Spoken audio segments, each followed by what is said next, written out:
तो कहानी की शुरुआत मास्टर टैंग नाम के एक मंक को दिखाते हुए होती है, जो कि अपने शिष्य बाजिए और शाह के साथ पवित्र शास्त्रों को लाने के लिए भारत जा रहा था। दरअसल ये दोनों शिष्य डीमन हैं, जिसमें बाजी एक पिग डीमन है और शाह एक वाटर बफलो है। इसी बीच उनकी बोट पर मंकी किंग भी आ जाता है, जिसका नाम वोकोंग है। वोकोंग भी उन लोगों के साथ ही था। सभी ने इस जर्नी के दौरान कई समस्याओं का सामना किया था। इसी तरह जब वो एक नदी को पार कर रहे होते हैं, तब अचानक उस नदी में रहने वाला मॉन्स्टर उन पर हमला कर देता है, जिससे सभी बचने की कोशिश करते हैं, लेकिन वो मॉन्स्टर उन पर हावी हो जाता है और उन्हें खाने के लिए आगे बढ़ता है। पर तभी वहाँ एक पोर्टल खुल जाता है, जिससे वो सभी उस मॉन्स्टर से बच जाते हैं। यहाँ पोर्टल के दूसरी तरफ पहुँचने पर चारों तेजी से नीचे गिरने लगते हैं, जिस दौरान मास्टर टैंग एक ब्यूटीफुल लड़की को चट्टान पर लटका हुआ देखते हैं। ये लड़की इतनी खूबसूरत थी कि टैंग को वो लड़की पहली नजर में ही पसंद आ जाती है। तभी अचानक से वो लड़की उस चट्टान से फिसलकर नीचे गिरने लगती है, पर उस लड़की का हिरण उसे गिरते हुए देख लेता है, इसलिए वो उसे बचाने के लिए वहाँ आ जाता है। इधर वोकोंग अपने मास्टर टैंग को नीचे गिरने से बचा लेता है। दूसरी ओर बेचारे बेजी और शाह बुरी तरह नीचे गिर जाते हैं। खैर, वो ब्यूटीफुल लड़की उनके पास आती है और उनसे पूछती है कि क्या तुम सब आदमी हो, जिस पर टैंग हाँ में जवाब देता है, जिससे वो लड़की उन लोगों से कोई और सवाल नहीं पूछती और स्माइल करके वहाँ से चली जाती है। कुछ समय बाद हम उस लड़की को एक बड़े राज्य में जाते हुए देखते हैं। ये वुमन लैंड राज्य था, जिसमें सिर्फ औरतें ही रहती थीं।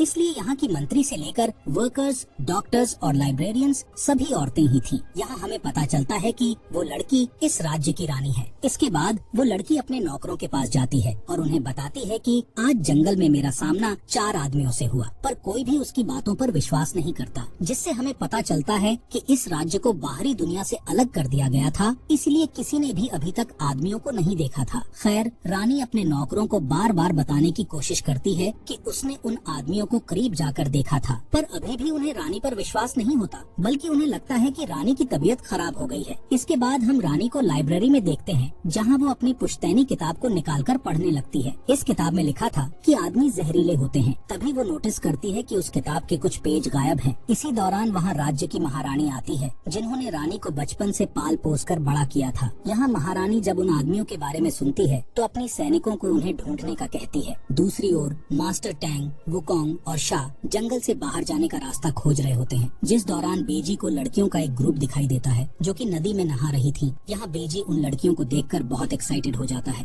इसलिए वो अपने शरीर को आदमी के शरीर में बदलकर उनके पास जाता है, लेकिन वो लड़कियाँ उससे इम्प्रेस होने की बजाय उसे पकड़कर पीटने लगती हैं, जिससे बेजी अपने असली रूप में वापस आ जाता है। इसी बीच कुछ सैनिक औरतें वुकोंग, टैंग और शाह को पकड़ लेती हैं। तब मास्टर टैंग अपने शिष्यों को उन औरतों पर वार करने से मना करता है और शांति से इस सिचुएशन को संभालने लगता है, लेकिन वो औरतें बहुत गुस्से में होती हैं, इसलिए वो टैंग की कोई बात नहीं सुनती और उन तीनों को सजा देने के लिए अपने राज्य में ले जाती हैं। इस राज्य को देखकर टैंग समझ जाता है कि इस साम्राज्य में सिर्फ औरतें रहती हैं। जिसके बाद उन्हें महल में ले जाया जाता है, जहाँ उन्हें पता चलता है कि जंगल में वो जिस खूबसूरत लड़की से मिले थे, वो यहाँ की रानी है। तभी वहाँ एक बुजुर्ग औरत आती है और एक पुश्तैनी किताब को निकालकर पढ़ने लगती है। इस किताब में एक मंक और उसके शिष्य मंकी किंग, पिग और नीली चमड़ी वाले आदमी के बारे में लिखा हुआ था, जिससे पता चलता है कि मंक और उसके शिष्यों के यहाँ आने की भविष्यवाणी पहले से ही उस किताब में लिखी हुई थी। खैर, इसके बाद वो बुजुर्ग औरत बताती है कि इस भविष्यवाणी के हिसाब से ये चारों इस राज्य में विनाश करने के लिए आए हैं। ये सुनकर सभी औरतें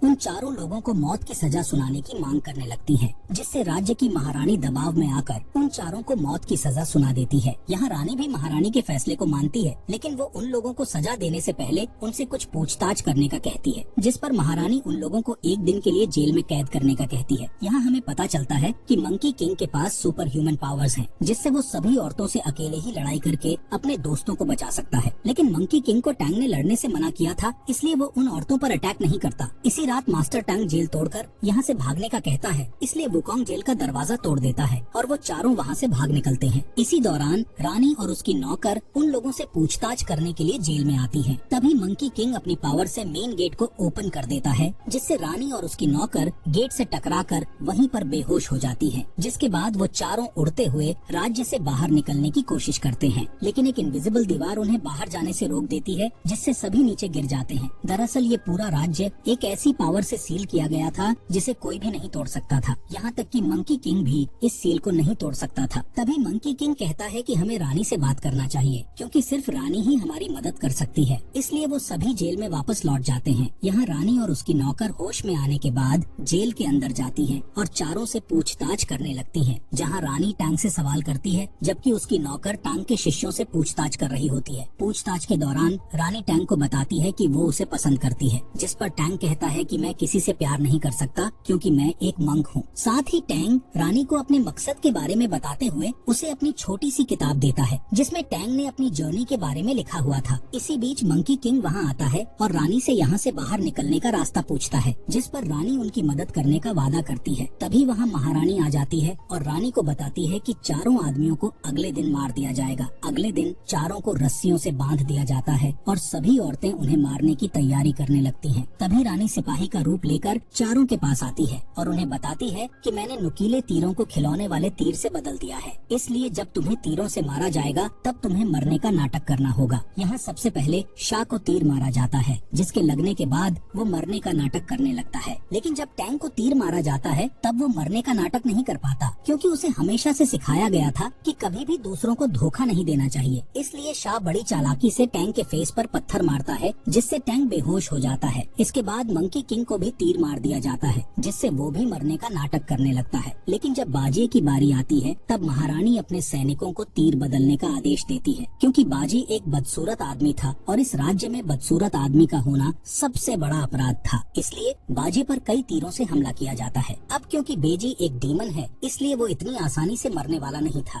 खैर, अब महारानी चारों आदमियों के शरीर को एक नदी में फेंकने का आदेश देती है। तभी रानी अपनी नौकरों के साथ उस नदी के पास पहुंच जाती है जहां उन चारों को फेंका गया था। इसके बाद रानी सभी को एक सेफ जगह पर ले आती है। असल में ये जगह इस राज्य की पवित्र जगह थी। यहाँ रानी सबको बताती है कि उसे भी इस राज्य से बाहर निकलने का रास्ता नहीं पता है। दरअसल सदियों से किसी ने भी इस राज्य से बाहर निकलने की कोशिश नहीं की थी, इसीलिए किसी को भी राज्य से बाहर जाने का रास्ता मालूम नहीं था। यहाँ रानी का मानना था कि उनकी पुश्तैनी किताब से जो पेज गायब हैं, उनमें यहाँ से बाहर निकलने का रास्ता जरूर लिखा होगा। ये सुनकर मंकी किंग कहता है कि शायद उस पुश्तैनी किताब का पेज इसी पवित्र जगह में कहीं पर छिपा होगा, इसलिए वो सभी उस पेज को खोजने लगते हैं। तभी मंकी किंग को वो पेज मिल जाता है, जिसे वो टैंग को दे देता है। जब वो उस पेज पर लिखे वर्ड्स को पढ़ते हैं तो उन्हें पता चलता है कि जो भी सच्चे प्यार के मतलब को समझेगा वो वुमन लैंड से बाहर निकल सकता है। तभी टैंग कहता है कि मैं प्यार के बारे में ज्यादा नहीं जानता, जिस पर रानी की एक नौकर इस राज्य की एक लव स्टोरी वाली अफवाह के बारे में बताती है कि इस राज्य की एक लड़की को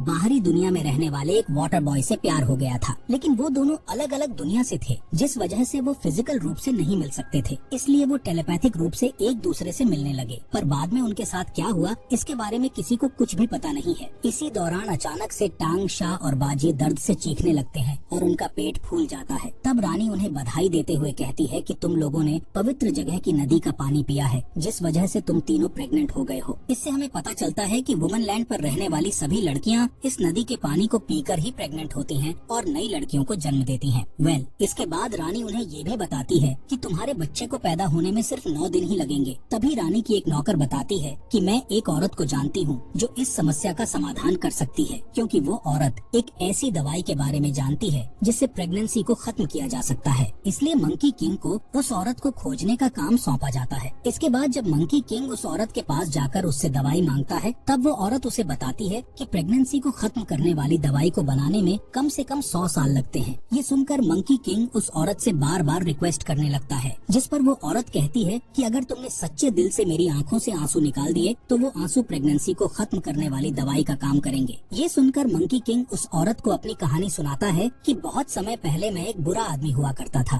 फिर एक दिन मुझे मास्टर टैंग ने अपना शिष्य बना लिया। उसी दिन से मैंने अपने आप से वादा किया कि मैं अपने मालिक को कभी भी निराश नहीं करूंगा और हमेशा उनकी रक्षा करूंगा। मंकी किंग की कहानी सुनकर वो औरत बहुत इमोशनल हो जाती है, इसलिए उसकी आंख से आंसू निकलने लगते हैं। ये देखकर मंकी किंग जल्दी से उसके आंसू को सेव कर लेता है और अपने लोगों के पास वापस लौट जाता है। यहाँ टैंग को अभी भी इस बात पर भरोसा नहीं होता कि वो एक बच्चे को जन्म देने वाला है, जिस पर रानी टैंग को समझाने की कोशिश करती है और कहती है कि बच्चे पैदा करना कोई बुरी बात नहीं है। इसके अलावा वो कहती है कि प्रेगनेंसी को खत्म करना एक हत्या के बराबर होता है। ये सब सुनकर टैंग अपने बच्चे को जन्म देने का फैसला करता है। इसी दौरान वहाँ मंकी किंग आ जाता है और सभी को दवाई देने लगता है, जिस पर टैंग, शाह और बाजे बताते हैं कि हम अपने अपने बच्चे को जन्म देना चाहते हैं। ये सुनकर मंकी किंग गुस्सा हो जाता है, क्योंकि उसका मानना था कि अगर टैंग ने बच्चे को जन्म दिया तो वो अपने लक्ष्य से भटक जाएगा। इसलिए मंकी किंग सभी को अपनी पावर से फ्रीजेस कर देता है और उन्हें दवाई पिला देता है, जिससे उन तीनों का पेट नॉर्मल हो जाता है। यहाँ टैंग अपने बच्चे को खोने के बाद इमोशनल हो जाता है, इसलिए वो जमीन पर अपने शास्त्रों के वर्ड्स लिखने लगता है। दरअसल टैंग बचपन से ही खुद को शांत करने के लिए जमीन पर राइटिंग करने लगता था। दूसरी ओर रानी टैंग के वर्ड्स को कॉपी करके जमीन पर लिखने लगती है और वो दोनों लिखते लिखते काफी दूर निकल जाते हैं। तभी उन दोनों को एक छोटी लड़की देख लेती है। ये वही लड़की थी जिसे महारानी ने रानी पर नजर रखने के लिए भेजा था। ये छोटी लड़की महारानी के पास जाकर उन्हें टैंग और रानी के बारे में सब कुछ बता देती है, जिससे महारानी तुरंत अपने सैनिकों के साथ टैंग को गिरफ्तार करने के लिए आ जाती है। यहाँ रानी टैंग को गिरफ्तार न करने के लिए महारानी से भीख मांगने लगती है, पर टैंग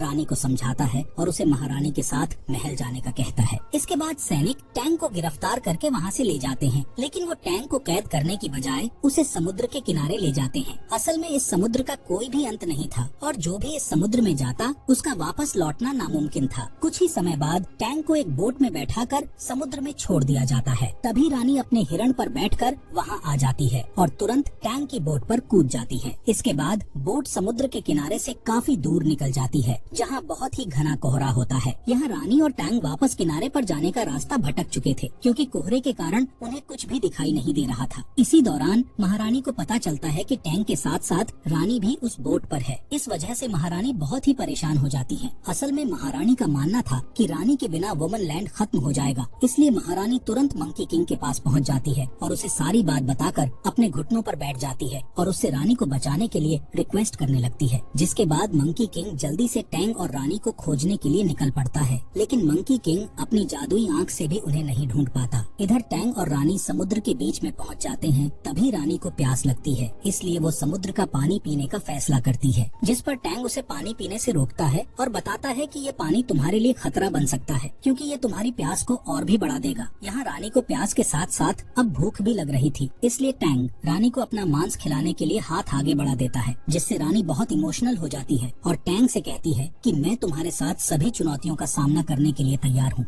थोड़ी देर के बाद समुद्र में एक बड़ा तूफान आता है, लेकिन वो दोनों किसी तरह उस तूफान से बच जाते हैं। इसके बाद मॉर्निंग में उन्हें समुद्र के बीचों बीच एक बड़ा सा गेट खुलते हुए दिखाई देता है। असल में ये गेट उन दोनों के सच्चे प्यार के कारण खुला था। दूसरी तरफ मंकी किंग और बाकी लोगों को भी वो गेट दिखाई दे रहा था, इसलिए मंकी किंग, शाह और बेजी तुरंत टैंग के पास आ जाते हैं और उस गेट से बाहर निकलकर वुमन लैंड को छोड़ने का फैसला करते हैं। तभी टैंग रानी की ओर मुड़ता है और उसे अपने साथ चलने के लिए कहता है, लेकिन जब रानी उस गेट से बाहर कदम रखने की कोशिश करती है तो राज्य को प्रोटेक्ट करने वाली पावर रानी को रोक देती है। असल में रानी को वुमन लैंड छोड़ने की इजाजत नहीं थी। तभी रानी दोबारा बाहर निकलने की कोशिश करती है, जिससे वुमन लैंड और उस पर रहने वाली सभी औरतें पत्थर में बदलने लगती हैं। इसके साथ साथ रानी भी पत्थर में बदल रही होती है। ये देखकर टैंग जल्दी से रानी को पकड़ लेता है और उसके पत्थर को तोड़कर वुमन लैंड को दोबारा सही कर देता है। इसी दौरान वो वाटर बॉय इस गेट को देख लेता है। ये वही वाटर बॉय था जिसकी लव स्टोरी की अफवाह पूरे वुमन लैंड में फैली हुई थी। ये वाटर बॉय अपने प्यार को पाने के लिए वुमन लैंड पर आ जाता है। यहाँ महारानी रानी की देखभाल कर रही होती है, जिस दौरान उन्हें अपने अतीत की याद आ जाती है। असल में कई साल पहले रानी की माँ ने महारानी के हाथों में अपनी बच्ची को सौंपकर उसकी रक्षा करने के लिए कहा था। यहाँ हमें पता चलता है कि महारानी और वाटर बॉय एक दूसरे से बहुत प्यार करते थे, लेकिन इस राज्य की अगली रानी की देखभाल करने के लिए महारानी ने अपना प्यार छोड़ दिया था, ताकि उनकी ड्यूटी के बीच उनका प्यार न आ सके। यहाँ टैंग रानी के पूरी तरह से ठीक होने तक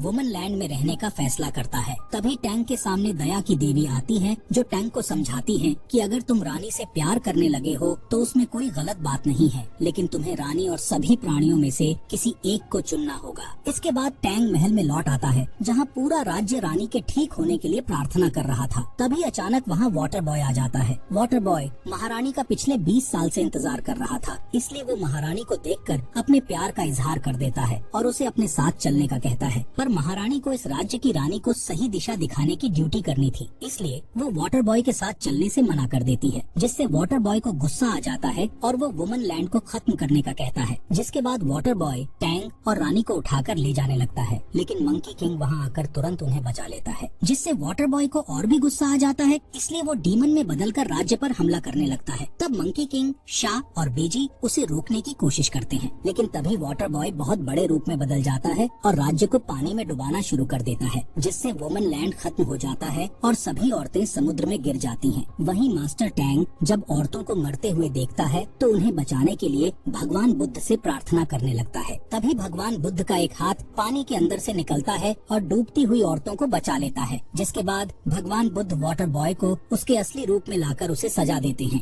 इसके बाद वुमनलैंड फिर से सही हो जाता है और मास्टर टैंग अपने कर्तव्य को निभाने और अपने मिशन को जारी रखने का डिसीजन लेता है। वहीं रानी भी टैंग के डिसीजन को मानते हुए वुमनलैंड को संभालने का डिसीजन लेती है। कहानी के एंड में रानी चारों को अलविदा कहती है, जिसके बाद वो चारों पवित्र ग्रंथों को खोजने के लिए फिर से अपनी जर्नी पर निकल जाती है।